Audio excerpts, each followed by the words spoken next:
Good afternoon guys, dito po ako ngayon sa Marikina River para alatin po alamin ang kalagayan po ng ating ilog. Yan po, super laki na po siya. Dito po na po siya. Umakyat na po sa jogging lane.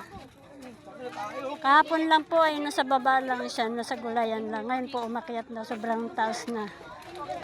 Yan po, ang dami pong nakikiusyoso kahit bumabaha, hindi sila natakot like me. At tuloy-tuloy pa rin po ang paglaki ng tubig dahil sa tuloy-tuloy po ang pag-ulan doon sa kabundukan. Yan, so for samaan po ng panahon. Ang lakas pa rin po ng ulan doon sa kabundukan.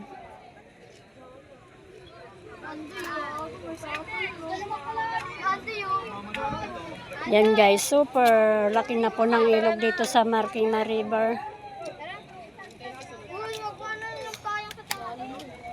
Nasa 16 level na po mahigit tayo.